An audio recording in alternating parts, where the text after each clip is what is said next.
Samsung Z70। তো বাংলাদেশের মধ্যে সবথেকে কম দামের ভিতরে এটি 5 ডিসপ্লে প্রোভাইড করতেছে।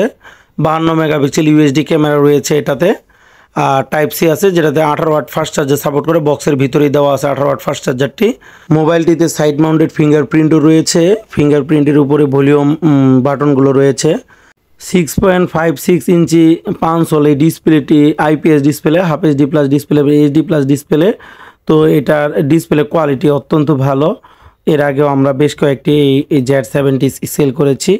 তো এই বাজেটে 9,490 টাকার মধ্যে 5 ডিসপ্লে অল ওভার মোবাইলটি অনেক ভালো করেছে।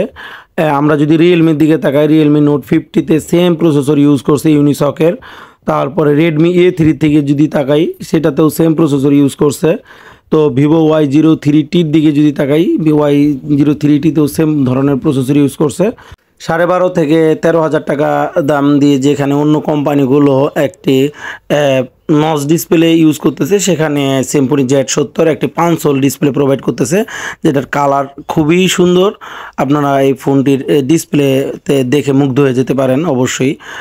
ফোনটির ক্যামেরাতে 52 মেগাপিক্সেল ইউএসডি ক্যামেরা ইউজ করছে, যেটাতে অন্যান্য ক্যামেরা ফোন ব্র্যান্ডেড ডিভাইসগুলো 13 মেগাপিক্সেল, 8 মেগাপিক্সেল এই টাইপের ক্যামেরা ইউজ করছে। সো অল ওভার যদি আমি মনে করি স্যামসাং নামটা যদি আপনার হজম করতে পারেন, তাহলে আমি মনে করি রিয়েলমি নোট 50, তারপরে ভিভো Y03T অথবা শাওমি A3 এদের থেকেও স্যামসাং Z70 এই ডিভাইসটির অল ওভার পারফরমেন্স ভালো হবে।